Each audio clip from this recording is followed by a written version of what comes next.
Hi, this is Paul with the Oak and Knight, and we are going to continue to the afternoon turn 2 of July 1st, 1863, Rally Round the Flag, Corps Command, with the rules modifications that I set forth in part 2 of my series. Before we begin, though, I want to address some uncertainties that we had regarding artillery bombardment on the main map. I think did not give as clear a picture of that as I needed to. So let's talk about that just one second. When you have bombardment on the main map as opposed to on the battle board, it is handled exactly the way it is on the battle board with two exceptions. Exception 1, there's a range modifier. For every area range you shoot, you're going to add a +1. So if you're shooting at an area, one area away from the guns, it's going to be a +1 to the roll. Second, there are no battle cards used. You just count up the modifiers and roll. One of the big things that I missed when I did turn 1 is that I was forgetting to add the number of figures in the defending stand to the roll. You have to do that. Artillery fire at range in the Civil War was not that effective, especially when you consider the number of troops that are represented in each and every strength point out on this map. So, of course, it's not going to kill too many stands. So we had too much of that going on. We're going to fix it. This is what you do to fix it. Same rules as the battle board, adding in the range and not counting any cards, not playing any cards. And beside from that, it's done exactly the same. All right, with that, we need to populate the deck for the second turn of the game. Let's talk about that. For the second turn, the South is adding 3 cards to its collection of cards. First off, the Army Command card is going to get randomly mixed into the deck. When this card shows up, Lee is considered to be in command from that point forward. Second Corps card, that is when all the reinforcements are going to start entering the map. This card is placed in the deck at the very top, so this guy is going to happen right away. Third card, the battle plan card. This allows more than one Corps activation, Lee coordinating attacks. So that's what this is. Likewise, the battle plan card is randomly shuffled into the deck, as well as the Third Corps. Now that it's come out, it is going to be randomly shuffled into the deck, along with the reserve card that we added when the reserve to ride card was played from the deck last time. So I'm going to go ahead and take care of that right now. We have reinforcements entering the map for the South. We have Anderson's division of 3rd Corps that's going to arrive in our virtual entry march circle for the Cashtown Pike as soon as the 3rd Corps command card is played. So they can't enter immediately. They have to wait until that command card becomes available. We have roads entering along the west side of the map. Now, the scenario book does not show this deployment, but for several sources I have read and seen, and other games have him coming in both by Hare Ridge on the Murfreesboro Road and then over here on the Carlisle Road. And I'm going to go ahead and do that. The southern player will have a choice of using either or both 4 roads coming in. Roads enters as soon as the 2nd Corps command card is played. And again, that's right at the top of the deck, so there won't be much of a wait for that. We have Early in his artillery entering. This would be the Harrisburg Road. He enters when the 2nd Corps card is played and the Confederates control the Carlisle Road area. So the earliest he can come in is the second impulse that the South has. So he'll be coming in shortly after Rhodes activates, 1 turn later. This turn is the hard time for the Union. Reinforcements stop arriving and the Confederates get to attack without any further Yankees showing up. The only guy we have coming is Hancock, and that is just the leader. He's only there should Reynolds go down, in which case he will take over command immediately and become the commander-in-chief until Meade arrives or until he's taken out of the game and someone else takes over. Should Reynolds go down, the next turn the command changes card will be added to the deck. So the earliest we'd see that, and the way things have shaped up now, would be the evening turn. But for now, this is what we have. Per the normal scenario rules, we are going to shuffle in the 2nd Corps into the Union deck, but with the knowledge that this is only the leader, this is only Hancock. The Corps itself is not there. As per the normal rules, all the cards we used that are in last time that are in the discard pile, they will be shuffled together, and then they will be placed at the bottom of the cards that are left over from the last turn. So this here's our leftovers from last turn. They will go all on top of the deck for turn 2. These guys, the discards, will all get shuffled and put on underneath these guys. That is the normal way that this game operates, and we will continue to do it that way. Also note that we do not add General Forward to the deck during any July 1st turn. My feeling is that this card is too disruptive. The Union has enough troubles getting themselves situated. They don't need General Forward card to come along and mess them up. The earliest this card will come into play would be the first turn of July 2nd, and per my scenario rules that I talked about in part 2, we have limited the effect of this card. So if you wish, go ahead and review that video to see what I have in mind. For now, we're simply not going to put this card in the deck. As I said in the beginning of the game, we do not fill the hands of either player. We only do that on the very first turn of the game before the game has started. So everybody's got the exact same cards that they ended the prior turn with. It's the Confederates' turn, as it always is at the start, and we are up to the events phase. First turn. Viewing the cards, we have no events. So we activate a general, in which case we still only have one out there. That will be A.P. Hill. A.P. Hill has 6 cards. We are going to draw 1 card. I think on the second turn of the game, it's also an exercise in conserving cards, although there will have to be very aggressive attacking in this turn, because turn 3, the evening turn, there are cards in the deck that will stop all movement except for march movement along the turnpikes. So we don't know how long the next turn will be as far as attacking and being truly active. It's time to make some hay for the South. All right, we're going to pick 1 card. And of course, we knew this was there. This is the Second Corps card. So we have the command card for the Second Corps. They will be doing stuff. All right, here we go. So we're on step 3 of the turn sequence, and it's time for A.P. Hill to move if he so chooses. Since he's right up against the enemy, really there's no place to go to advance himself. He's kind of okay right where he is, so we're not going to do any of that. Phase 4, we could be shooting the artillery. We can be moving troops. If we were in the same area as enemy troops, we could be doing small arms fire.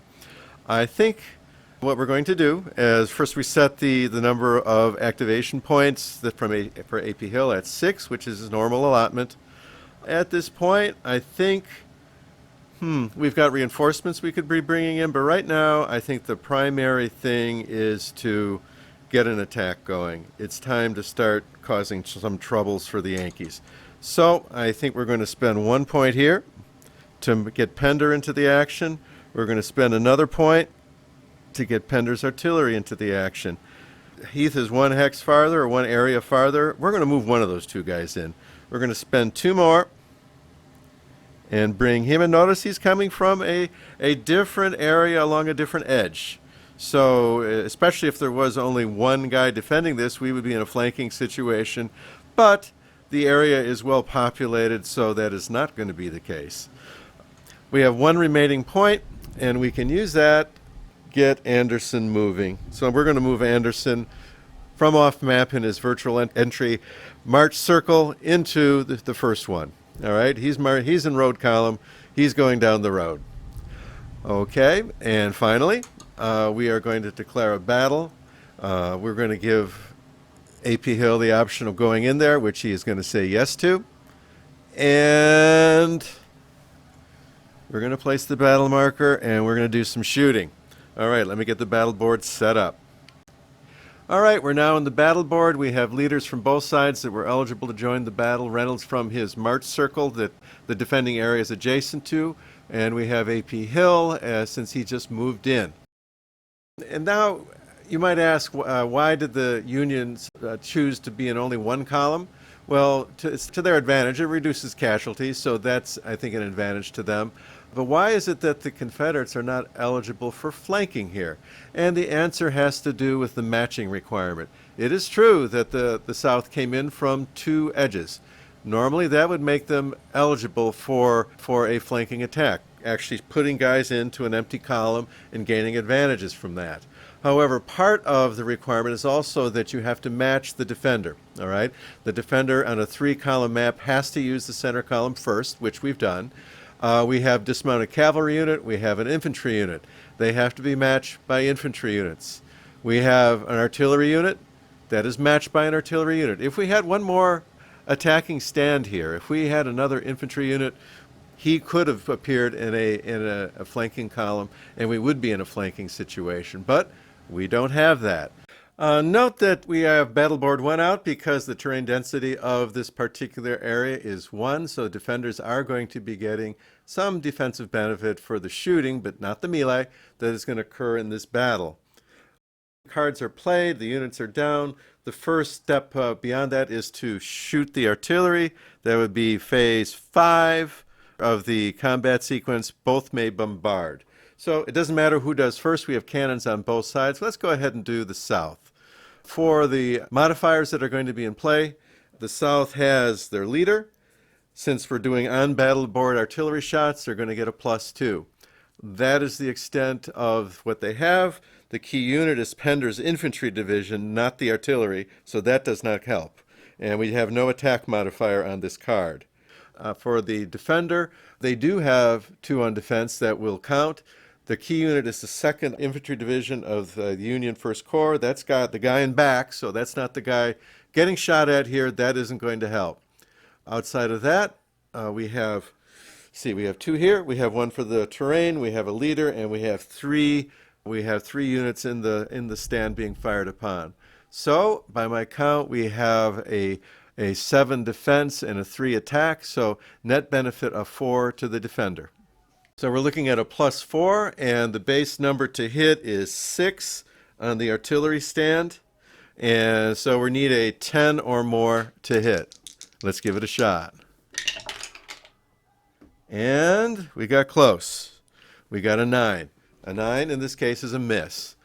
So we're going to be continuing the artillery bombardment with the Union's artillery shot. So we have the Union 1st Corps artillery taking its shot. This is an on-battle board shot. That's going to start with a +2. We have a leader. That's going to make it +3.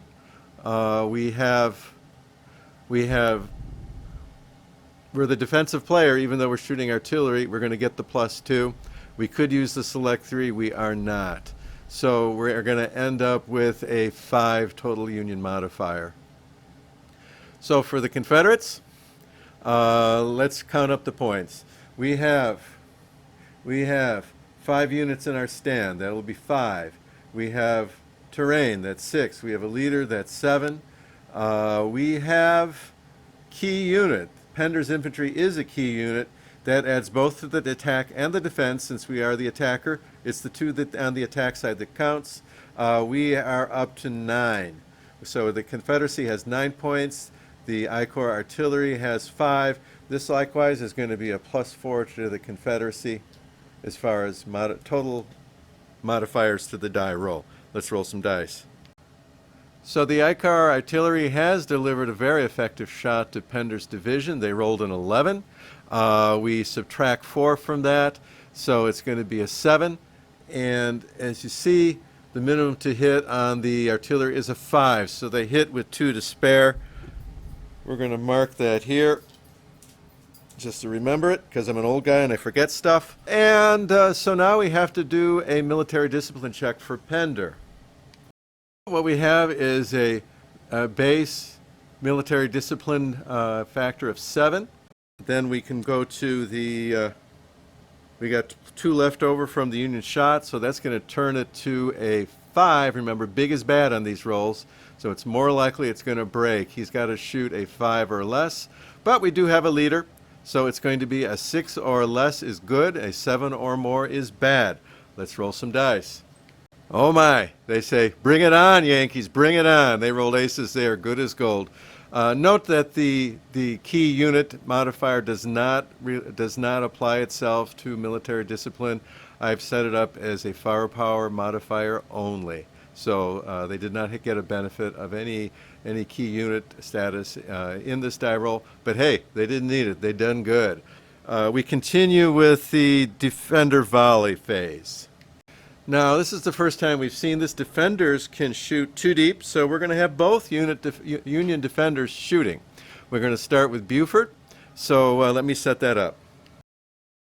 We have, for Buford, he's got leadership, and he's got the defense rating. They are the defenders, so they get the 2 points for the defense in this shot.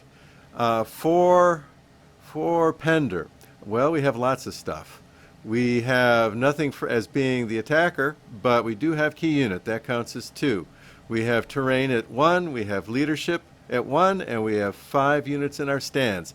It's an interesting choice whether to put Pender in front or back, because his military discipline isn't as good, but his stand count is higher, so that basically that means he's harder to hit, but if you do hit him, he's easier to break.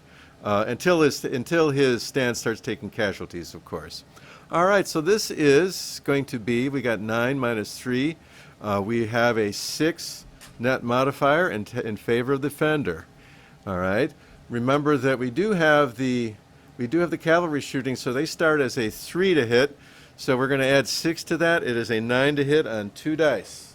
Let's see what they do. I think the Yankees came to do something today. I roll an 11. That is 2 more than the minimum needed to be effective. I'm going to mark that on my tally board. All right. So this is trouble for Pender. His base is a 7. He's going to get a +2 for the excess. He's going to get a -1 for the leader. So he is shooting for a 6. We did it once before. Let's see if we can do it again. It'll be a 6 or less passes, a 7 or more fails. So Pender has rolled an 11, which is a horrible roll because big is bad on military discipline checks. We're going to add 2 to that and then subtract off the base, which is 7. So we got 13 minus 7. He blew it by 6.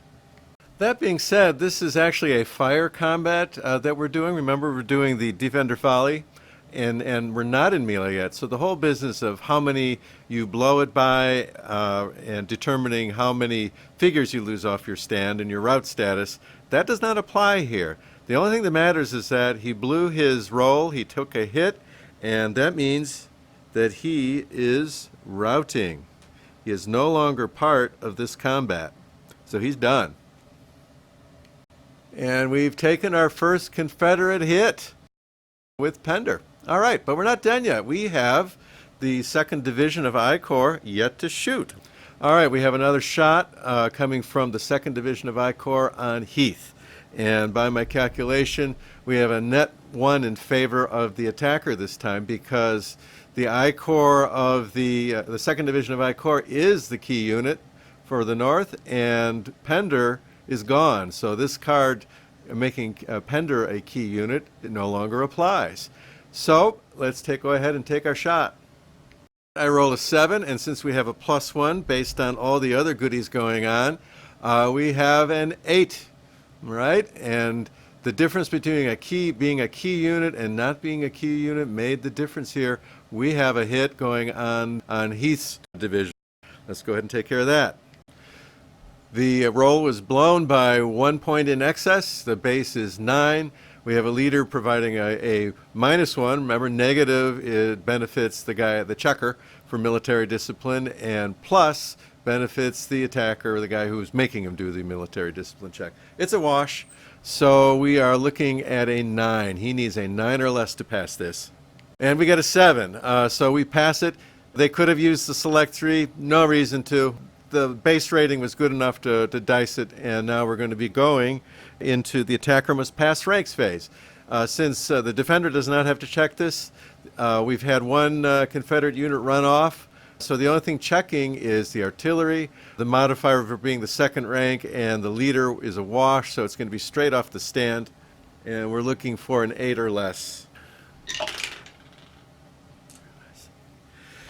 What this means is that the artillery does not take part of the melee. They do not rout, but neither do they take part in the melee. So now we are playing battle cards. We're playing battle cards, so we can play more cards on the table. Hang on. I'd like to point out that either of these cards would be good for the South. The one on the left, the +3 versus line, the Union is in line formation, so the +3 would apply. Since the South is attacking, they don't get the blue 2 because that's the defense. However, what I don't like about using this card now is that it is a key card for Early, and Early is going to be attacking before long. I want to keep that card. The second one is Heath. Now, I talk about it. It is Heath's division involved in this attack, but you only count the key unit modifier on the formation card. These are not formation cards at this point. There's one and only one formation card in the battle. It's already been played, and it's not Heath's, so we would not get the benefit. So I think the deal is we just pass, and we go ahead and use what we got. I think this is looking very bad for the South. They have a stand with 3 guys on it, so they start as a 3. They have a leader. They have no attack value in their card. They do not have a key unit in their formation card, so they get nothing for that. They're coming in with a 4. 1 for the leader, 3 for the stand. The Union has 3, 5, 6, counting all their guys. They have a leader, which is 7. They have 2 on defense, which is 9. And they have a key unit involved in this, which is 11. Okay? So they have a humongous advantage. 11 minus 4 is 7. They have a 7 modifier in their favor. All right, both sides have the select 3. We're going to roll 3 dice each, and we're going to throw out the smallest die from both of them. Let's see what it is. All right, we had very similar dice rolled here, and the end result is that they tied. The 1 gets kicked out for the North, and the 2 gets kicked out for the South, so both rolled a 6. But the Federals start with a 7 advantage, so it is a win by 7. So now, what is the effect of that? Well, the 7 compared to twice the number of the largest defending stand. The largest defending stand is 3. 7 is bigger than 6. Therefore, it's an automatic rout, and Heath takes 2 hits. So far, pretty devastating for the South. And let's see, and just to make matters worse, we're going to roll to see if Pender's artillery in this rout is going to survive. He needs to make a successful military discipline roll, modified only by the leader. So he needs a 9 or less, or that artillery unit is going away.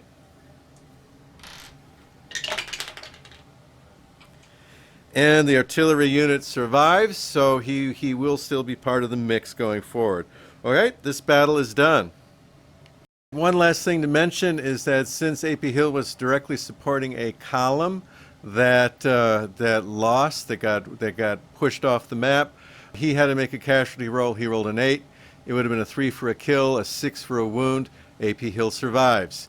And you can see the casualties marked on the 2 units involved. They got roughed up pretty good.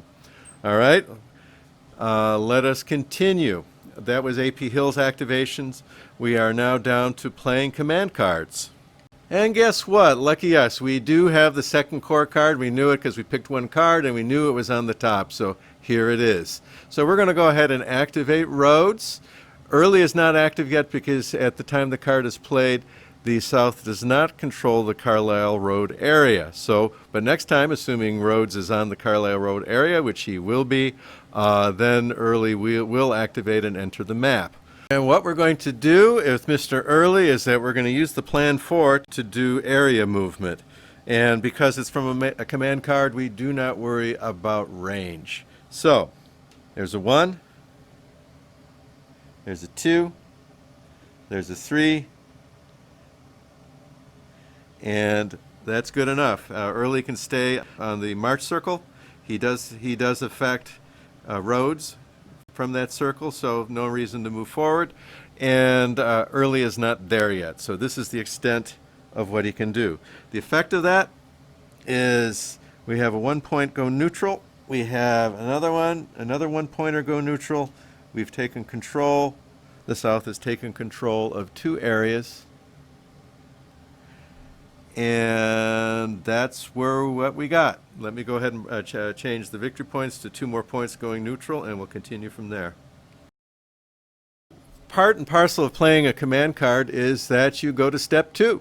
And the leader who was named on the command card has an actual activation. So we've gotten Early on the board, and now he can actually do something. All right. At this point, since we have an activation, we have control of the key area, the Carlisle Road. I think we can go ahead and get Early going. So I have no issue with that. Let's go ahead and rev up old Mr. Early. First thing we do is, are we going to do any leader movement? I don't think so. We're kind of happy where we are. I think what we can do, though, is we're going to do some movement here. So let's go ahead and take our, how many command points? We get, he's a 5. And we can dump and draw cards. We have 1, 2, 3, 4, 5 cards. AP Hill's still in command, so we can only draw 1. I don't want to dump anything. Let's draw our 1 card and be happy. Oh, guess what? We just drew the 3rd Corps. All right, we can keep this thing going. Well, let's for now go ahead and get our 2nd Corps going and see where we go from there. 2nd Corps is going to have 5 points to deal with, and we're going to start moving some guys. We have this part of Rhodes is he is going to be a range 2, so this will cost 2 points. And likewise, moving Early, he's going to be a range 2. That's going to be 2 points. And Early's artillery is going to remain off map. We have 1 point left. With that remaining point, we actually could take an artillery shot, and let's try to do it right this time. How about that? Let me go ahead and pause and come back. All right, doing it correctly this time. We see that the shooter, which is Rhodes Artillery, has his leader, and that's all he's got. The defender gets 2 units in his stand, two figures in his stand. He has no terrain benefit, but he also has a leader. Looking at the shot, counting up the modifiers, we have a Union total modifiers of 1 for the range, we have 1 for the leader, and we have 2 units in the stand. So we have a total defensive modifier of 4 in favor of the Union. We have, for the attacker, we have a leader, and that's all we got. So we have 4 for the Union, 1 for the Confederates. So the total net modifier is 3 in favor of the Union. And that's going to be a -3 modifier to this die roll because little misses, big hits for fire modifiers. So let's go ahead and roll the dice and see what happens. All right, we get an 8 on the shot from Rhodes Artillery. We're going to be subtracting 3, so 8, 7, 6, 5. 5 is less than a 6. That is a missed shot. So artillery fires, comes close, but they do not hit. So the South continues to press forwards, continues to take over more areas and neutralizing others. As they go forward, they're going to continue to do that. All right, that is the Southern turn. The South, having expended their points for the 2nd Corps activation, now has a choice. We did pick this guy when we picked our 1 card, and so we could actually use it right now and have the 3rd Corps activate. Do we want to do that? You know, I think maybe we do want to do that. Let's go ahead. Let's go ahead and do some attacking and hopefully make some hay here. All right, let's give this a try. Okay, so the 3rd Corps command card is played in step 5 of the sequence of play. We can go ahead and do a plan 4 or March 6. Honestly, I think we're going to do the March 6 because I think then we've got Anderson up. So let's take a look. We have Anderson coming down the Chambersburg Pike. He can go, that's going to cost 1 per unit, so that's going to be 2 for both of them, 4 for both of them. They get bumped back into this area as we discussed in an earlier move. They can go ahead and do that. They quote route and they end up going back, joining their buddies. So let's do that. I think that's exactly what Pender did. All right, that's our bonus moves for playing the Corps card. Now we get to have a full activation of the 3rd Corps. Having played our 3rd Corps card and taken the bonuses from it, we now revert to step 2 of the sequence of play as per instructions. We get to dump and draw. We have 5 cards. AP Hill's in command. We can draw a card. Oh my. Oh my. Oh, this is going to get good. Let's go. I think it's time to really push this button and see what happens. We've got 6 action points for the South for AP Hill, and I think it's about time to put them to good use. What we want to do is let's get Anderson. We want Anderson. I think we can go ahead and bring Pender. We can bring an artillery. I think we'll leave one artillery behind just to be honest about this area. We're not going to leave the area vacant. And we got one healthy guy over here. We'll bring in the other half of Heath. And we're going to leave the guy that's all beat up, licking his wounds on the Fairfield Road. I want to point out that, okay, the Union deploys first, but they had to take into account that the Confederacy entered from 2 edges onto this battle board. So that in and of itself brings up the possibility of a flank attack. And because the Confederates could actually match up, there's 2 infantry and 1 cannon as before, and now we have 3 infantry and 1 cannon on the attack. They would have had a guy left over, and had the Union put all their guys in a single column of this battle board, we would have had a flank attack from the get-go. As it stands, if they clean out a column, there's a possibility of a cascading flank attack developing during the move, but we're going to see how this goes. Right now, there are no key cards left in the Union player's hand, not for these 2 units, whereas the Confederacy has both Heath, who is in the front row of this column, and Anderson. So there's going to be some action there. In addition, they have the heroic charge. So I think there's going to be stuff going on here. Let's see. All right, so we got the units in place. Now it's time to put the cards down. We have to first select a column that we're going to do. Which battle is going to come first? I'd like to see what happens with the artillery. Let's see what happens on this column. Okay, we've got the Confederate card played, but I want to bring attention to what's left in the Union hand. We have ugly choices here because we have 1, 2, 3 key unit cards for units that are on the map and likely to be engaged. Not in this battle, not on this battle board, but certainly in the near future.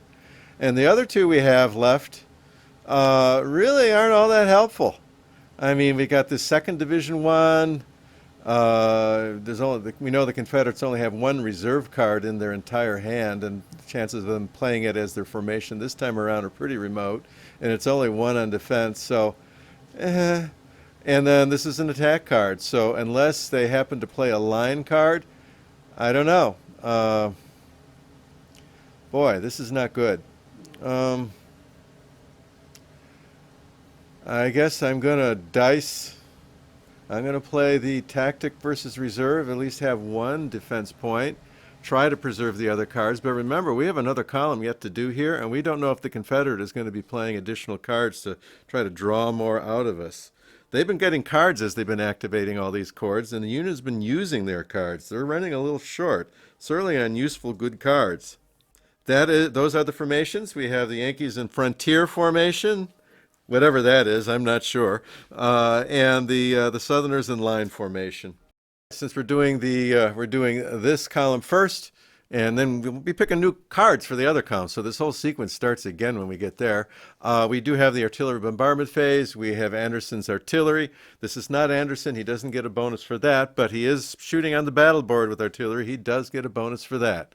So his total bonuses. One extra thing, I forgot to put the leaders down. Both qualified, both have their leaders on board. They do have to allocate them to specific columns, so the leaders will not apply to the entire battle. Before we had a 1-column battle, now we have a 2-column battle. So Yankee had to put theirs down first, and because if everybody routes out of a column, the leader can get shot. Reynolds is particularly vulnerable with a wound value of 7. So we don't want to get him shot, so we put him in the middle column. The Confederates are trying to turn the flank, and so they put him in the left side. All right, so now let's take care of that artillery shot, and let me count up the modifiers. All right, on the Union side, we have 1 for the terrain, we have 3 for the number of figures in the stand, and and we have one from our card, one from the one a defense point from the card. On the attacker side, this is artillery on the battle board. That's +2 automatic. We have nothing from the card, but we do have the leader. So that's going to be 3 for the south, 5 for the north. The net is going to be a 2 modifier in the north's favor, which for shooting is going to be a -2. So the printed firepower is 7 on the artillery, so he needs a 9 or less. Let's see what he does. The 6 is rolled. It is a miss. We're on to the defensive fire, the defender volley from the cavalry, from Buford shooting at the advancing infantry. Let's go with it. Now we can see that the Union only has 1 point of modifier. That is for the defense on the card. So this guy, even though he is, it's a defensive fire, doesn't matter. He's the defender. He gets his defender point. This is not a key unit. There's nothing there. There's nothing else. On the southern side, I mean, he's the attacker, so there's nothing on that. The Union is not in skirmish formation, but we are shooting at a key unit, and for fire combat, it does count. So that's 2. We have 1 in terrain, we have 1 in leadership, and we have 5 in the stand. That would be a 9. So the net is going to be 8 in favor of the Confederacy. Let's roll the dice. We rolled a 7. We had 8 in terms of point differential. That's 15. Subtract the 6, the fire value of Anderson. So that's a 9. So we've exceeded this by 9 points. Okay, now the North has to roll for a military discipline check with a 9 deficit. This does not look good, so let's see what happens. They rolled a 4, which normally is a good roll, but we have a 9 deficit, so holy smokes, we've got 9, 13. That's really bad. 9 plus 4 is 13. So that we have 3 in a stand, a 6 or more. So he's going to take 2 hits, and he's routing. Okay, we did it. There's a rout happening. Now, because this occurred in the attacker volley phase, starting in the melee phase, the flanking will occur. Flanking will occur. Okay?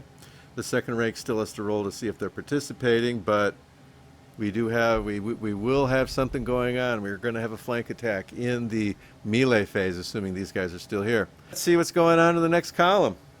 All right, we're in the process of setting up the next battle in the center column. I just want to bring us back to the card hand that the Union has. They've got their 3 key unit cards for units that are not here. At this point, I don't really want to sacrifice any of those for this mess. So I think we're looking at using this attack card here, which is really going to be, oh well, I mean, we're kind of writing off this zone at this point. It's not going well at all, but it's what we got, so we have to do it. Now you can start seeing the effect that cards can have on the strength of your units and what you have to deal with. The first time this zone was attacked, it was a cakewalk for the Union, and this time, mainly based on the quality of the cards that each side has, it's turning into a drubbing. Okay, so let's see what we got. All right, the cards are played. The Union has no key units. Heath is in the lead. He is a key unit. And we're going to go from there. First thing we have is artillery. The Union has artillery. Let's see what they can do with it. All right, on defense, the Southerners have a key unit. They have terrain. They have leadership, and they got 3 units in the stand. That's going to total 7 points. Artillery attacking on the battle board. That's 2, and they got a leader. So the net deficit for them is 4. So we're going to add 4 to whatever they roll to see if there's a hit. Here we go. Kind of a crappy roll, so the 4 is going to drive that easily into the no effect column. Things aren't looking good. All right, we've got the defender volley. Let's see if this second division of I Corps can do something. Let me set up the modifiers. Okay, on the shot, the Union once again just have their leader helping. Reynolds is the only thing helping him. This card is not adding anything to the shots because Union's defender. This has no value. The Confederates are in skirmish formation. They're not in line. There's no help there. There's no key unit. This is kind of a throwaway situation for them. The South, they have key units. They got terrain. They got leadership, and they got 3 units in their stand. So the net deficit for the Union is going to be 6 points. I'm not even sure if it's possible to hit. I'm just going to roll dice. They rolled a 4, so it's a 10. The fire value of the unit is a 7. That would be a miss. All right, we're up to the attacking volley shot for the Confederates. For the modifiers on this attacker volley, Confederacy simply has their key unit modifier that gets them 2 points. On the defense, there is a defense point for the terrain. There's a leader, and there's 2 figures in the defending stand. Let's go ahead and net it out to a 2 in favor of the defender. It's going to be +2 on the roll. Let's see what we got. 10 goes to a 12. That will be a miss. All right. Now we're up to the. Now we're actually up to the melee. And so what we're going to do is go ahead and include these guys.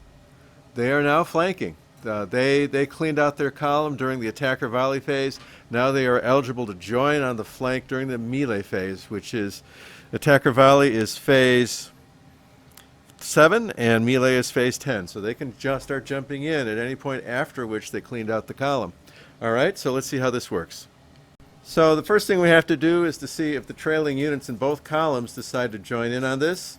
On the left-hand column, we have a leader. We have the artillery piece. The leader and the modifier for being second in line cancel each other out, and we're rolling for a 8 or less on the artillery piece, whether it's going to participate.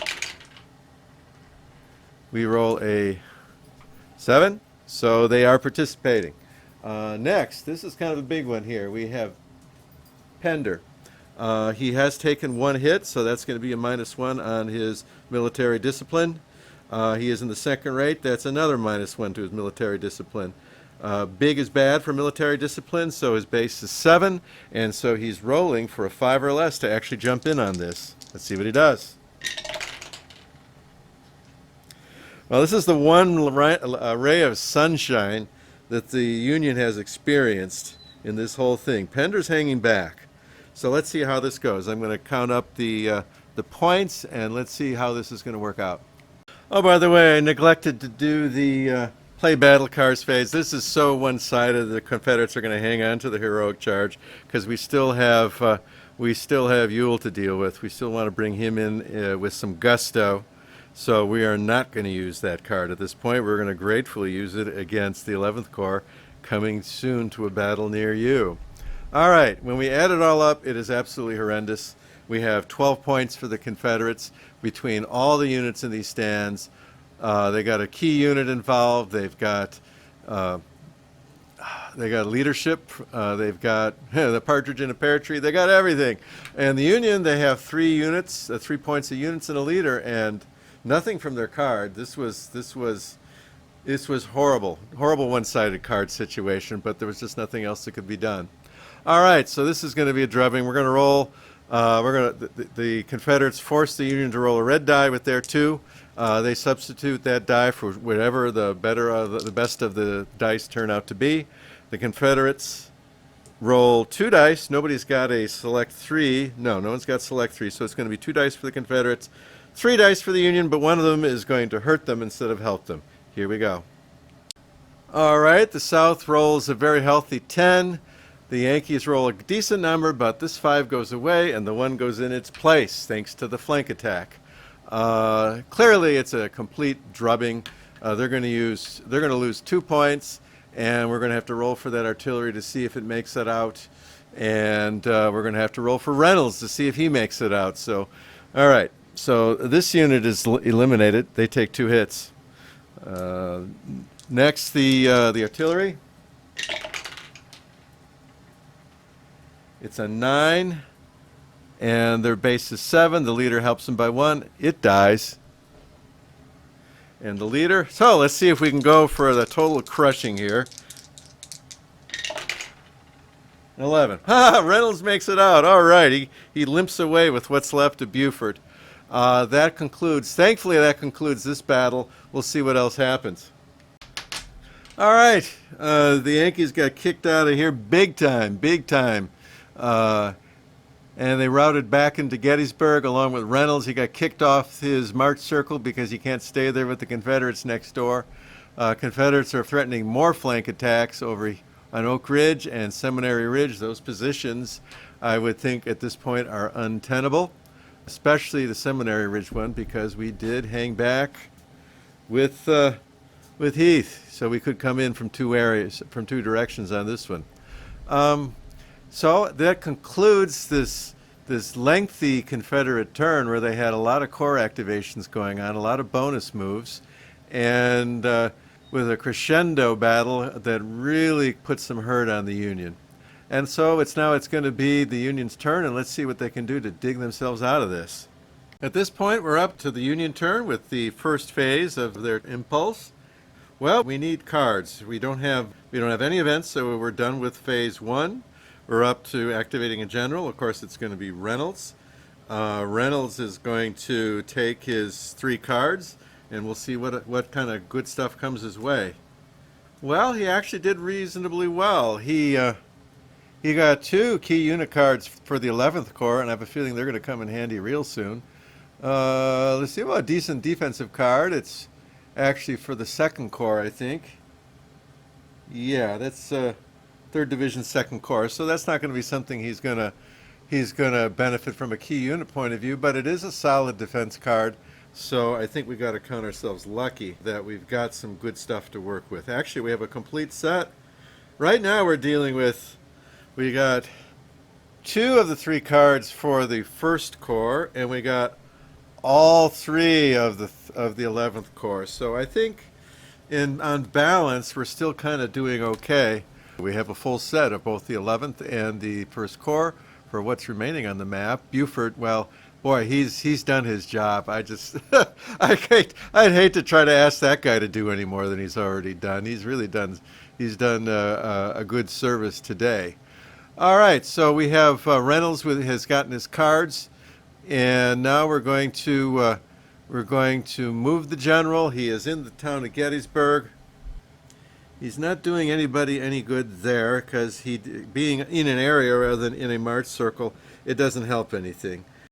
Having thought about it, I think that we just have to recognize that the center of the Union I Corps position has been broken, and it would be absolutely futile to stay in this area. So there's nothing else to do but to fall back. So what we're going to do is see Reynolds gets his 7 action points. We've already done the card thing. The general himself is going to move. He's going to move over onto the hill. He's not going to be able to help anybody here. All right, we're going to pay 2 points for each of the 2 Union divisions. He's falling back. He's falling back. Actually, 1, 2. Oop, he's 3 away. All right, that guy's going to cost 3. The other guy's going to cost 2. We got 2 left.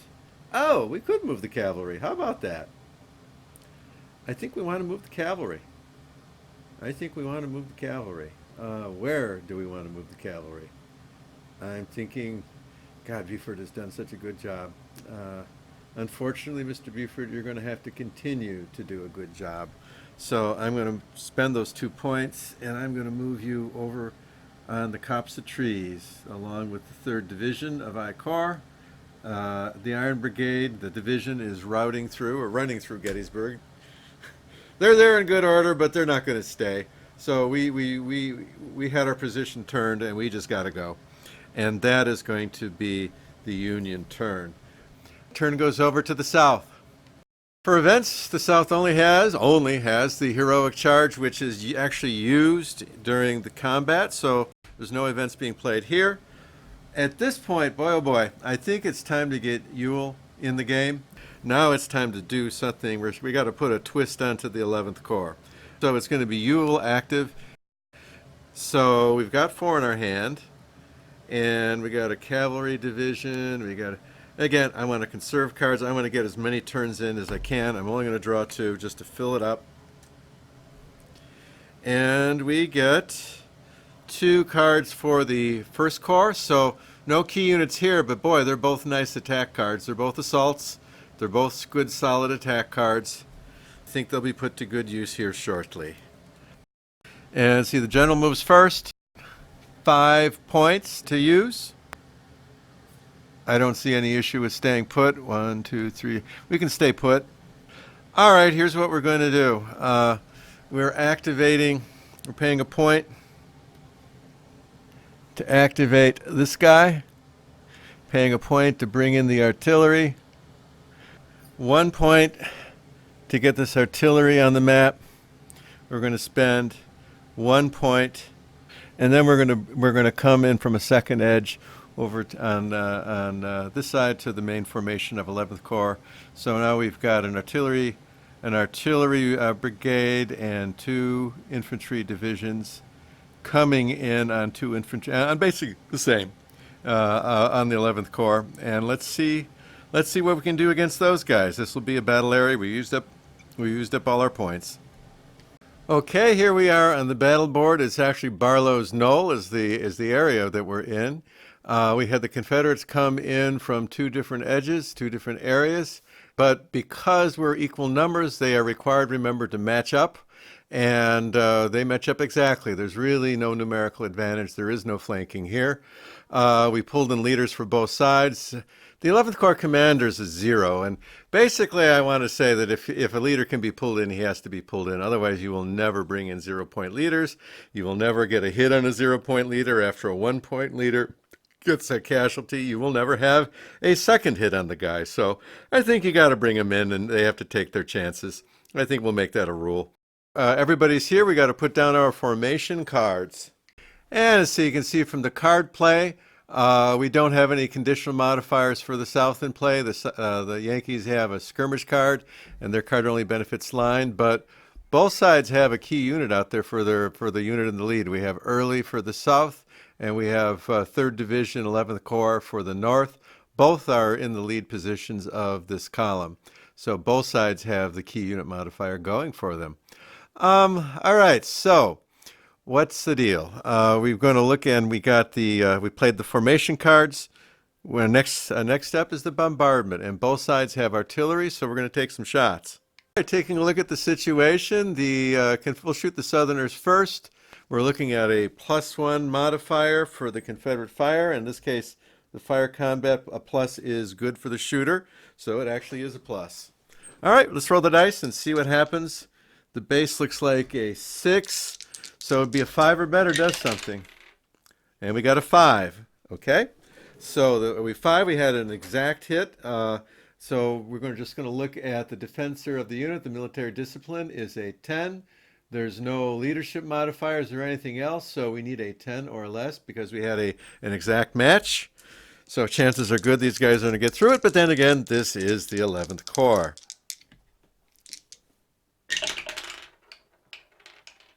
Well, they did it. They're okay. They rolled it was a 5 before it went bouncing around. So they passed this check without any trouble whatsoever. No big deal for them. Okay, now we're on to the defender volley, and in this case, both the divisions on the defense side get to shoot. The front one is a key unit. The second one, which is, I believe, the 1st Division, is not a key unit. So let's take the front one first. Netting out it as a 5 for the defender. We're going to subtract 5 from the die roll. It's not much chance here. There, they rolled a 9. The next one, no key unit modifier. It doesn't get better. There's no chance for the second rank to hit. So they're done. So the defender volley is done. We got the attacker volley. It's going to be Early and Early alone shooting. Let's see what he does. So it's going to net out as a +1 for the defender, which means we're going to subtract 1 from the die roll. They need to get a 6 or more on the die roll. So let's see. Roll the dice, subtract 1. It's got to be at least a 6. Well, we got 7. All right, so we got a minimum match, but it is a match. So it's just going to be straight up on the military discipline of the defender. There's no leadership because it's a crappy leader, and military discipline is not affected by key unit status, so a 10 is a 10. Yankees need to roll a 10 here, and this is not worth putting in the select 3. We got to save that. Woo, it's a 9. Okay, well, it was real close. If the South had rolled slightly better on their shot, then they could have broke these guys, but they didn't do it. Since the attacker volley missed and And we think this could turn into a close fight depending on whether the second rank of Confederate troops decides to join this or not. I think it's time to play some cards. And in fact, we want this to be another crushing. So, I think it's time for our friend, the heroic charge, to come out. That makes this a pass, but we get to play two cards. We get to play two cards. We're going to go big. We've got 4 points on the attack now, in addition to the key unit, just in case the follow-on units, because we do have to roll for passing the ranks yet. If they don't come in, this could be a very near thing. We're not going to let this be a very near thing. All right, so now we have to do the attacker must pass ranks roll. The leader and the detriment for being in the second rank cancel each other out. He needs an 8. 8 or less. Big is bad for these. Okay, well, it's a good thing we did that because it came up a 9. These guys aren't coming in. We'll check for the guns. Guess what? They're not coming in either. All right, well, it's really good that we did that. All right, so let's check this out. Okay, what we end up is with the Union with 7. The Confederates have an 11. So we're going to net that out to a +4 for the South. All right, we got to roll some dice. Now the Union does have a select 3, so they will be rolling 3 dice and throwing out their worst die, and the Confederates will be rolling 2 dice. So who knows what could happen here? Let's see. Okay, we see effectively it's going to be the same thing because the 1 goes away. The Union has rolled an 8. The Southerners have rolled an 8.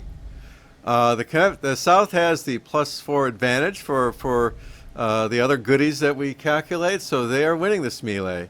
In fact, they've doubled up the strongest stand on the defense, so that's going to be 2 hits. And so we're going to eliminate one of the 11th Corps stands. Now, the Union could try to hang around after this. The remaining units, we could be rolling and seeing and all of that stuff, but they're just going to say, sorry, I'm not interested. We lost that melee, and we have no interest in even checking to see if we're going to stick around. We're going to leave. So they're going to leave in good order without having to roll for their morale. And the general, since I guess in good order, we're not even going to roll for them. They left in good order. They didn't try to stay. But we had one division wiped out, and the Confederates take control of the area. And I need to point out that all that had to do with card play, because with the die roll, when the follow-up troops didn't come in, it would have been a very, very near thing. In fact, I think it would have been exactly the same thing with tie die rolls. It actually would have been a tie. That's an interesting thing, but that's not what happened. Why? Because the South had these extra cards. They pumped it in, they pumped it up, and it made the difference. All right, so here's the situation on the map. Oh, we have another one go here. I did some other adjustments, and here's another one going to neutral status. So what we have here is the South they have punched through. They punched through here at Barlow's Knoll. Now, because we have the Iron Brigades division here, 1st Division, 1st Corps, sitting in the town, at least for now, we went ahead and went around the edge, the outskirts of town, around the town rather than through the town, because we have a good guy in the town. But as of right now, I think the Confederates are continuing their pressure, and we're going to see which way it's going to go. All right, they have no further. They used a mess of cards that turn. They have no further cards to continue this turn. No command cards or anything. So the play is going to pass to the Union side.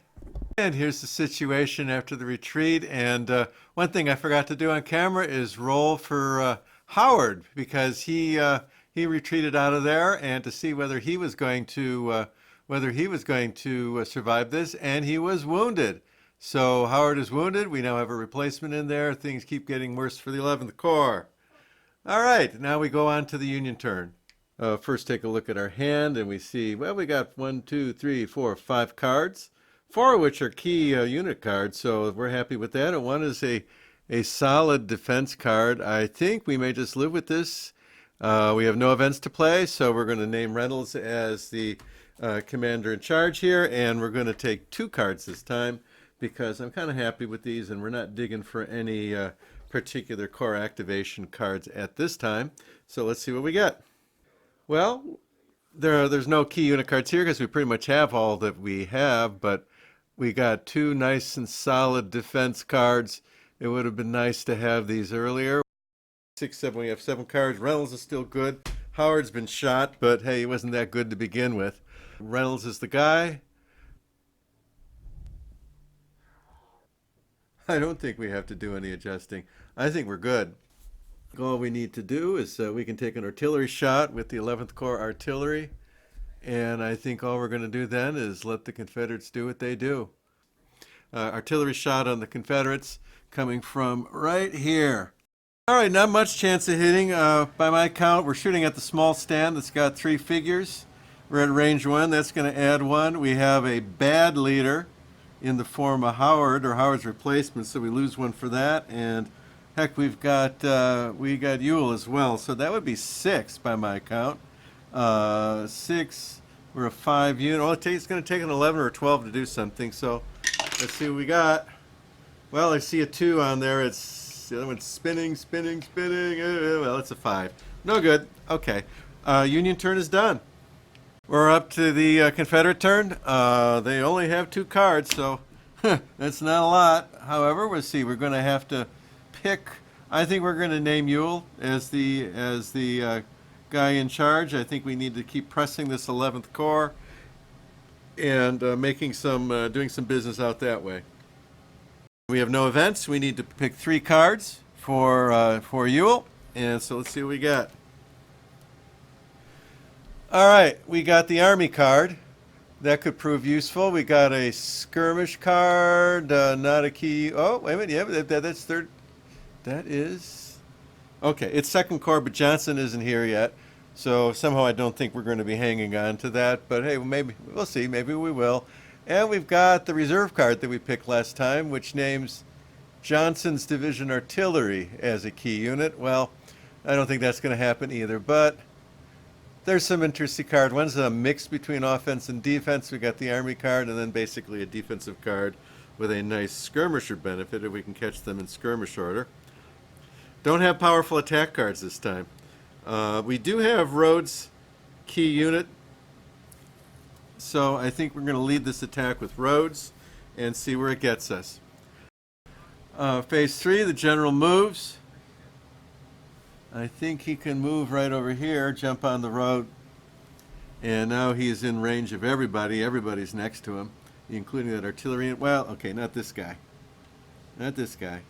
But I think he's just going to advance 1. He's got 5 activation points. That's not overly generous, but it's what we got. We're going to use 2 to move this guy along. I think that's necessary. He's going to take that area, and there's going to be some march circles filling in with Confederate control in a minute. Let's see. We're going to move. I think we're going to continue the attack on the 11th Corps. Or actually, we need to do it with Rhodes, don't we? Rhodes has got to be in there because he is the guy. Part of Rhodes is here. That means this guy has got to go in. It's the only way we get. Ooh, now we're a little short on infantry over there. I don't care for that. But I think we just got to hold our nose and do it. So I think that's another point. I think we're going to bring in this artillery from here. So now we got 2 things in there. And then the question is, boy, I'd like to bring in that infantry. I'd like to bring in Early's infantry to really seal this deal. I think we're going to leave the artillery there. It's vulnerable, but I don't see the Union coming forward. They would be flanked. They would be torn to pieces in the long run. So I don't think they really want to do that. They've got good terrain. They're falling back too. Why do they want to come out in the clearing here? So we're going to spend our last point. Well, let's see. That was 1, 2, 3, 4, 5. That's 5. That's what we got. All right. And the artillery is hanging on to Barlow's. No. The rest are going up over here, and we'll see what we do. And so we find ourselves in this position. There is no flanking because everything is matched up 1-to-1, so there's no opportunity for flanking here, even though two edges were used to enter the battle area. We have roughly, well, we have equal numbers of stands, let's put it that way. But the leadership situation is dramatically different, with the Confederates enjoying a +1 advantage and the Union having a -1 on leadership. So that is going to be telling in itself. So I think leadership is going to be an issue here. But let's see what happens. All right, so the first thing we've played, we got everybody on the map. We've got Rhodes in the lead because he's got his key unit card, and actually, I think the Yankees are in the same position. They're going to have that as well. Let's get some cards on the table. I'm going to pick the formation cards. Here we go. We've got key units in the lead for both sides. The conditional modifiers, none of them are in effect. The Unions, their card is a nice defensive card, unlike the Confederate card, which is not a very good attack card. But the key unit will salvage it. But the Union will benefit from the card, but they have a detriment in leadership, which would probably wash that out pretty quickly. All right, so the first thing we do after playing the cards is we got our bombardments. There are artillery units on both sides, so let's go ahead and take care of some business. We'll shoot the Confederates first. This is going to be an even Steven shot. The artillery hits on a 6, needs a 6 or more. And we get a 6. We get the 6. All right, so it's a minimum hit on the lead unit for the Union side. The key unit doesn't help them, but the leader makes it worse. All right, so I see it's a 10 on the unit, so that would have been a 10 or less was good. In this case, a 9 or less will be good. Let's see what it is. We got a 7. All right, it's a 7. They pass. Now we're going to shoot the defensive fire. Both the Union units get to shoot. Only the lead one has the key unit modifier. That guy's going to go first. It's a net deficit of 3 points. We're going to go ahead and mark the deficit of 3 points. In this case, it is a 7, normally a 7 or more to hit. So it's going to be a 10 or more to hit. And we roll a 6. So that is a miss. Second unit, it'll be the same thing, except that without the key unit, it's going to be a 12 or more to hit. Aces, not this time. All right, lucky they probably shot the guys in the back or standing in front of them. I don't know how to check that. That's not in the rules. Okay, that's it for the defensive fire. Now for the attacker volley, that's going to be Rhodes's 3-point unit in the front. Let me check the mods and we'll get this going. It's going to be 5 to 3. It's going to be 2 advantage to the defender, which we will see reflected here. And so we're going to roll. It's going to be -2 on the roll. The 2 hit is 8, so he needs the 2 hit is 6. He's going to need an 8 or more. We got a 4, not good. So that would be a miss. We've made it to the melee phase, but first we want to see if the Confederates want to add more cards to this. If I had a +2 versus line card or something like that, I would be tempted. But from what I see here, I really don't see anything that's going to help us on the attack. Just maybe the reserve card, but you know that it doesn't match up. We're just going to pass right here. So I'm going to stand pat on that and pass. The Yankees pass. Now we're up to the attacker must pass ranks. So Early's got to see if he wants to come into this. He's the second guy in line. He's going to lose from being second guy in line. He's going to get it back with the leader. His base is 8 for military discipline. So he's got to roll a 8 or less to pass. And he rolls an 8. So he passes. He's coming in.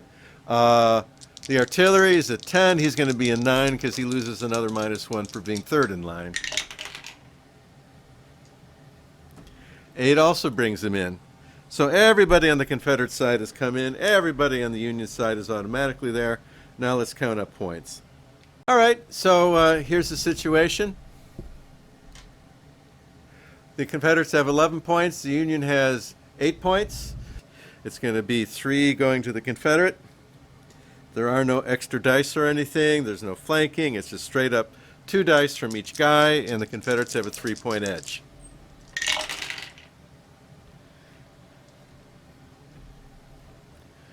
All right, so we see the Union got 2 of those points back, but they end up losing by 1.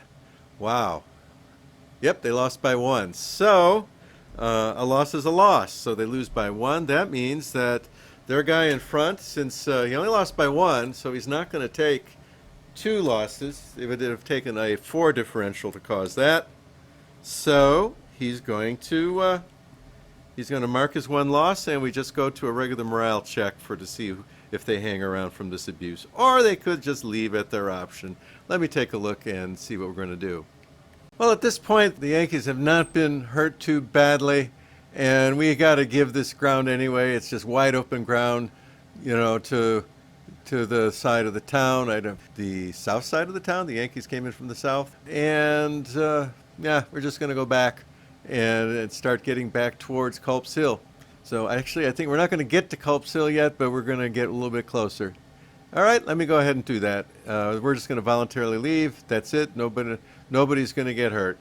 We have once again retreated in front of the Second Corps. They didn't hurt us too bad. They just took 1 step.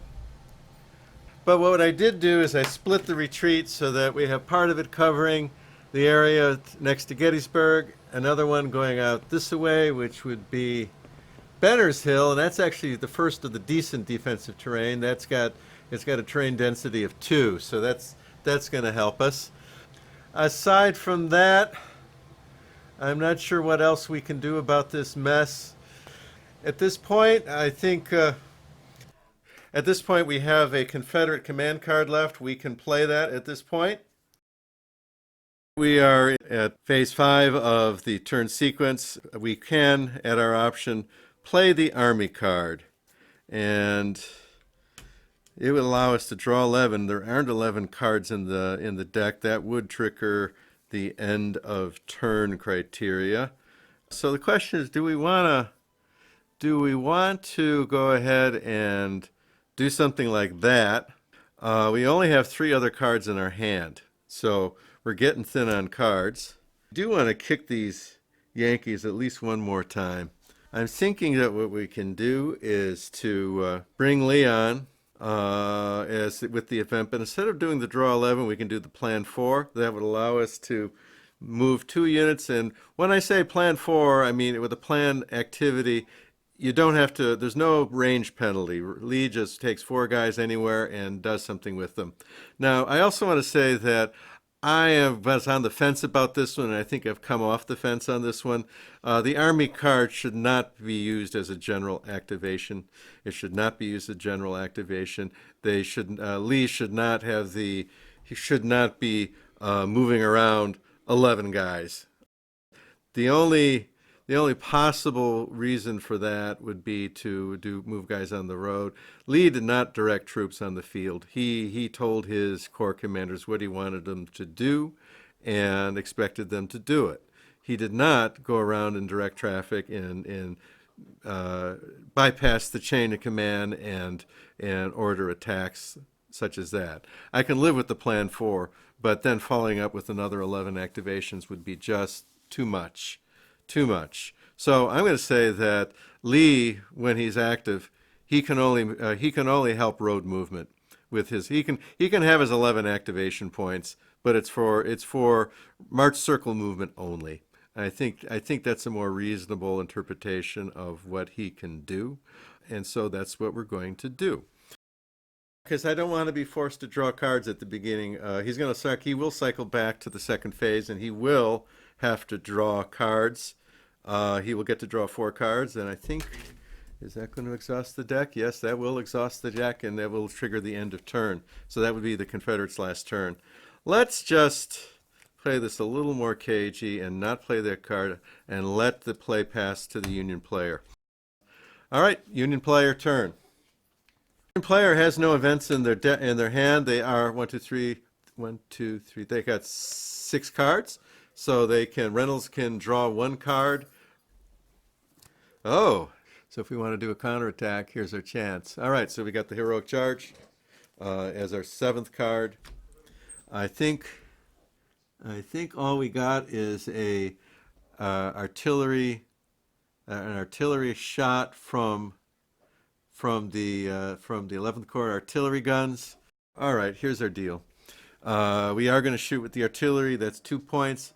Howard and the wounded the wounded division is going to go back here, and we're going to be the first on Cemetery Hill for the. Actually, no, we're going to be the first on Culp's Hill. I know we're opening things up, but I don't expect the Confederates to be doing a lot of moving this turn. And then finally, as much as I hate to do it, I'm going to leave the cavalry there right now. We only have 1 point left. All right, so we're done except for the artillery shot. Let me figure out the shot. All right, so we're way the heck over here, and we've got this artillery piece. He's a 5 firepower.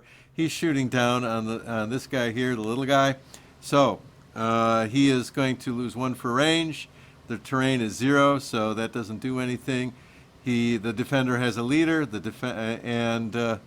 so that's 2, and he has got 3 in his stand. That's 5. So we're at a +5. So he's got a 10 or 5 base. He needs a 5 or more to hit. And I see a 1. That's not a good start. Well, he rolled a 4, so that would be a miss. All right, he missed. That's it for the Union move, and it's over to the Confederates once again.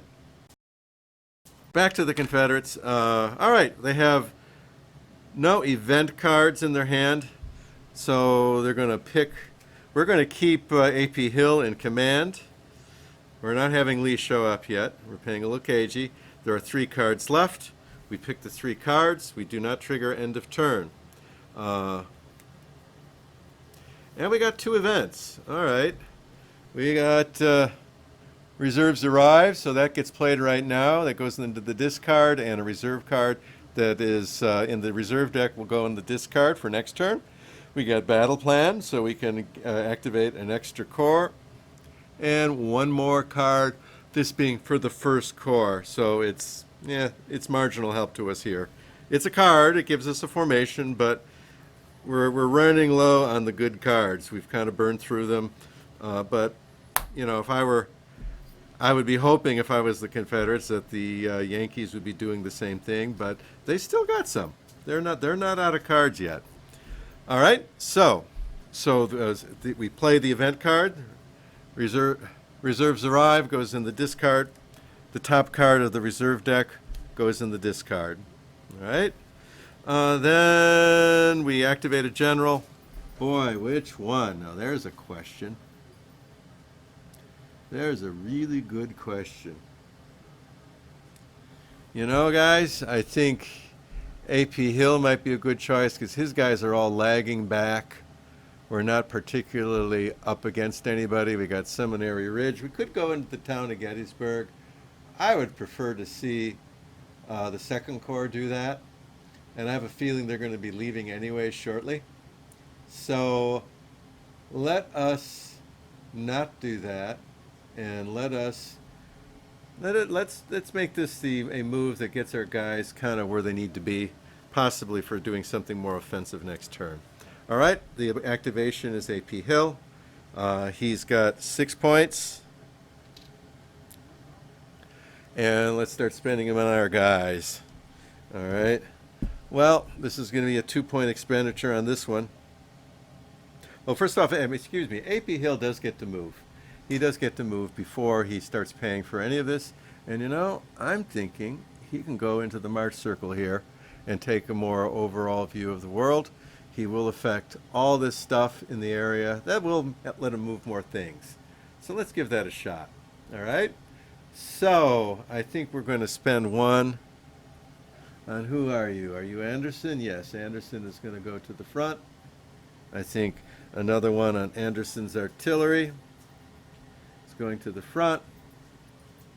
I think we have to leave 1 guy behind. We can leave Heath behind because we don't want to leave this gap, and we may want to jump in. But we will bring up Pender. Pender's going up. So now we've got an artillery piece and 2 sizable sizable divisions in the Seminary Ridge. Now the question is, we still got 3 points left. I'm thinking, well, we gotta get this guy up. I think for now, so that we stay efficient, I don't know if we'd actually want to use him, we can move him into Seminary Ridge also. I think with another activation we might, well, we could do it now if we wanted to. So put him in Spangler's Woods. All right, let's put him in Spangler's Woods. Let's move the artillery to Spangler's Woods. I don't like leaving him alone. So that's 2 more. We have 1 left, and that 1 left, well, we can't, that artillery is at range 2. It is what it is my answer.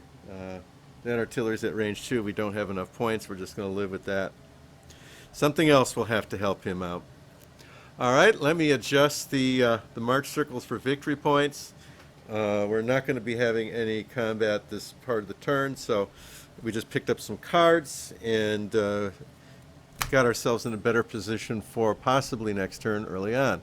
All right, map and victory points have been adjusted. Things are still drifting the Confederate way. I'm getting a little concerned that the Yankees still own Gettysburg. I mean, the roads all kind of come together. You don't truly control the roads until you control that place. So I'm getting interested in kicking them out. However, we're not going to play Lee right now. Or should we? That would trigger end of turn. Maybe that's okay. Let's play Lee. Doesn't matter who we activate because we have no cards to draw.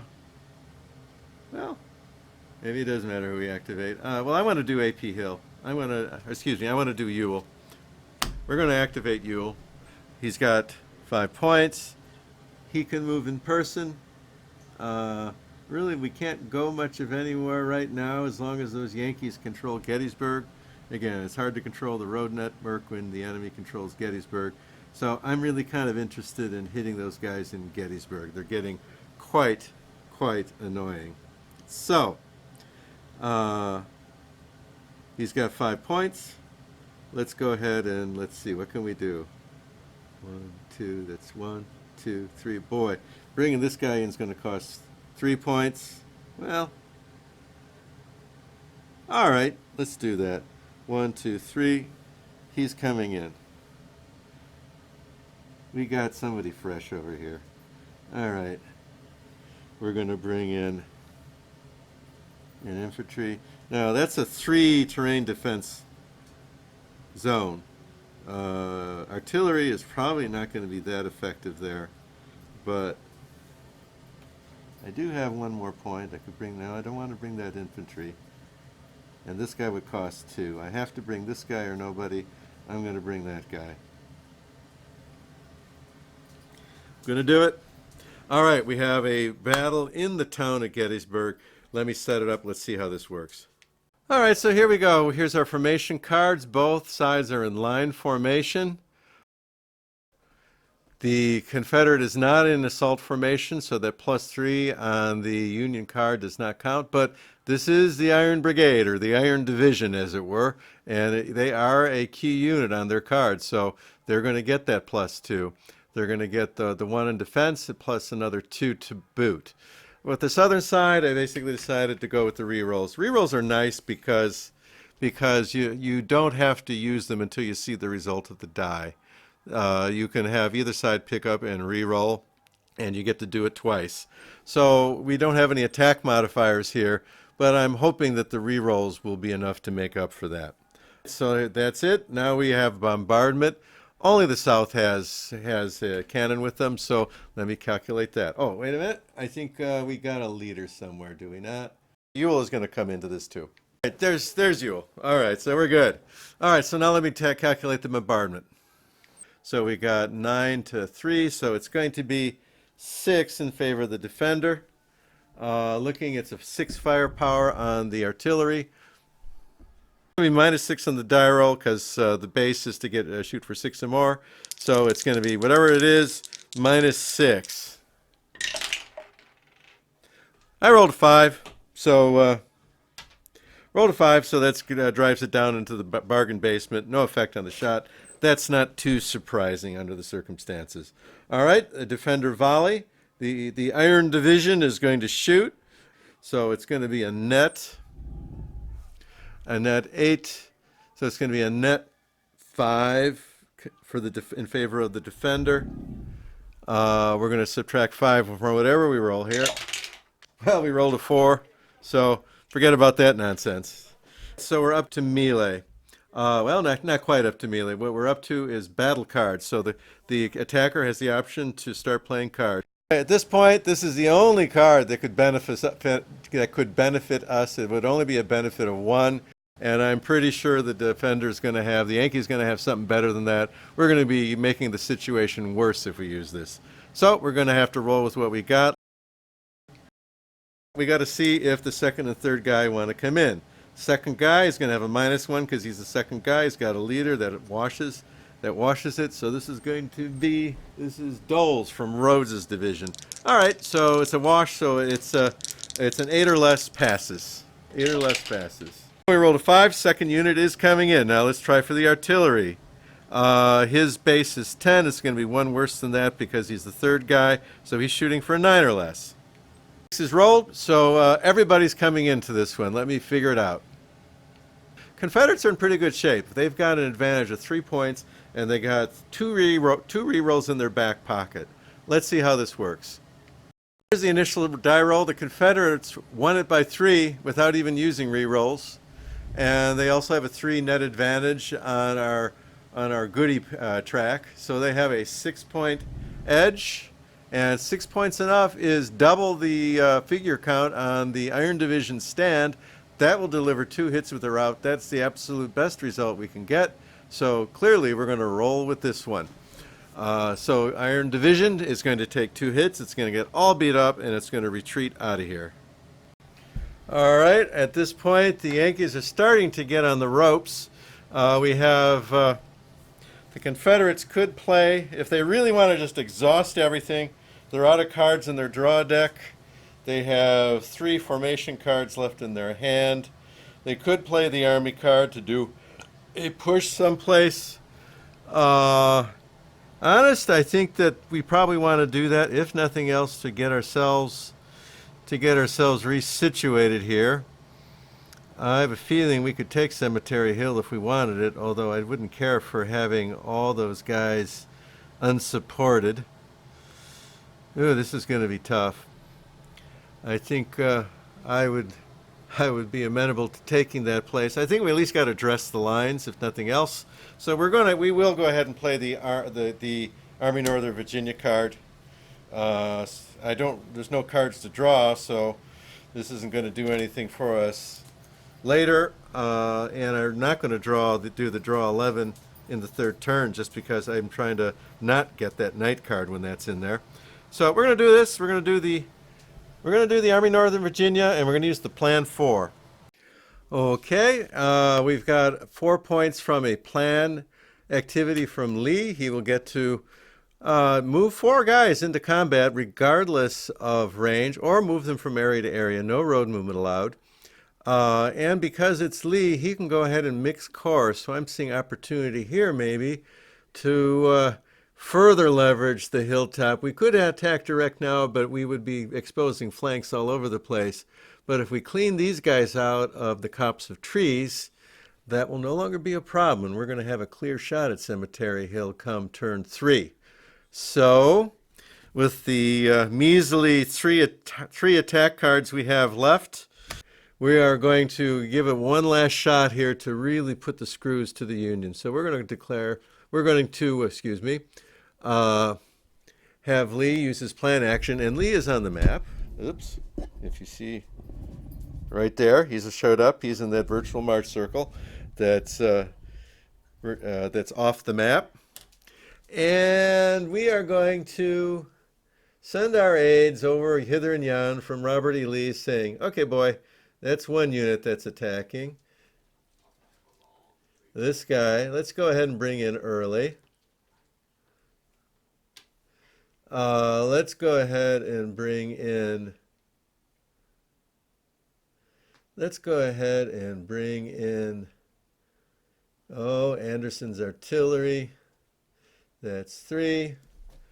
And let's go ahead and just have this Heath guy catch up with everybody else. So we're going to move him into the Seminary Ridge to get closer with his buds. Okay. So we have an attack in the copse of trees. Let's see. Let's mark that and let's see how that works. Okay, here we are at the copse of trees. Troops have deployed. We have the 2 defenders. One is I believe, the 3rd Infantry Division from 1st Corps, as well as Buford's Cavalry, and Reynolds is in support. Because this was Lee's activation, we were not able to move. We were not able to move the leaders for the Confederacy. So we have 2, but they don't have their leaders with them. Since we have 2 stands of infantry each, there's no flanking. First thing we do is to play our cards. Formation cards are played, and what we see is that the Confederates are really low on good attack cards. They're just going to have to use this reserve card. No key units. All right, see, the next step is going to be the Confederate artillery shot. Let's figure that out and take care of that.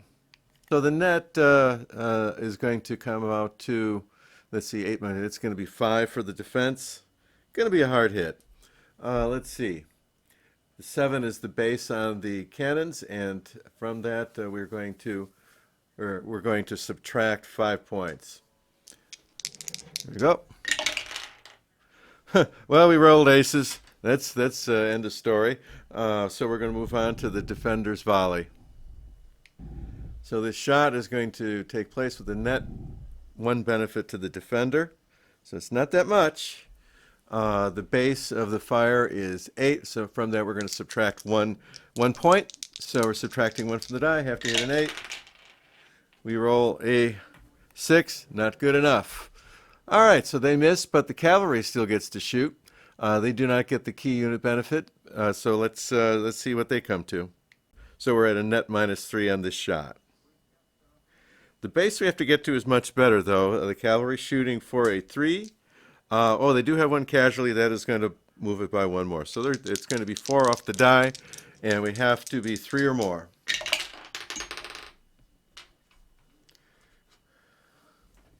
And we get an 8. So let's see. We're going to take 4 off that. It's a 4. So it is hit with 1 extra. All right. So the morale of the defenders is a 7. To that, we're going to add 1 for the dice differential on the attack. So we're going to add 1 because we had 1 excess point. And so we're just going to roll those dice. We have to roll. It's going to be +1 on the roll. Let's see. We got to hit a 7 or less with a +1. And we rolled a 6. 6. So it passes the check. We're going to have Anderson shooting in the attacker volley phase. Let's see. Let's count up the modifiers. So it's going to be a net -7. They can't hit. They can't hit with this. So the defenders shrug that off, and we move on to playing battle cards if the Confederates want to put any more cards on the table.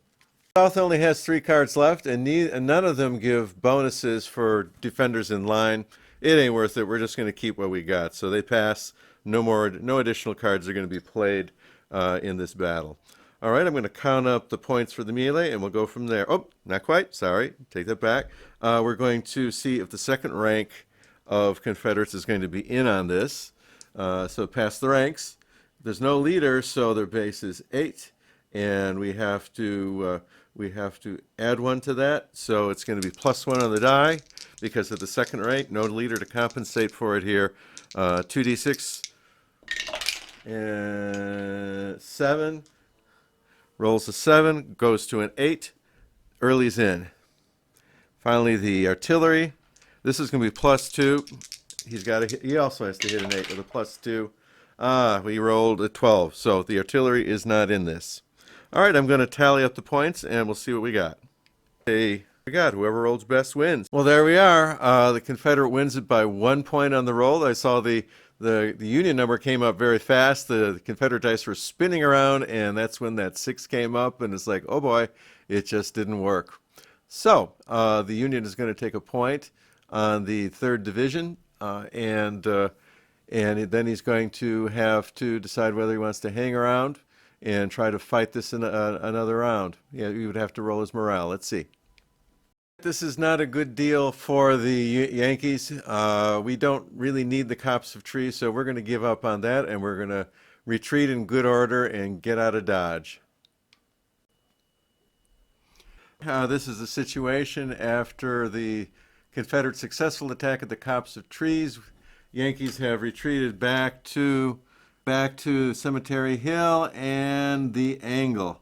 So the Union is getting pinned back on, places they really can't afford to lose. Maybe, in this game, maybe they have a chance of retaking it later in the game, but for right now, they're really kind of back as about as far as they can go.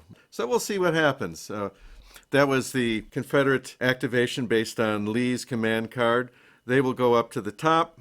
We're not going to allow Lee to activate troops, but they do go around to the second phase as far as continuing the activation of Lee. He could move guys on the road, but there is nobody on the road.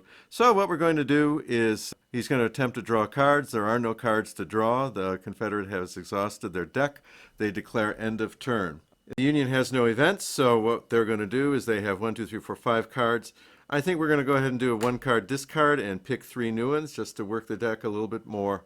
We're just going to discard this guy. We do have another 2-point defense card, so I don't think we absolutely have to have this one. This is not from a unit that's going to be around. But we're going to be drawing 3 new cards.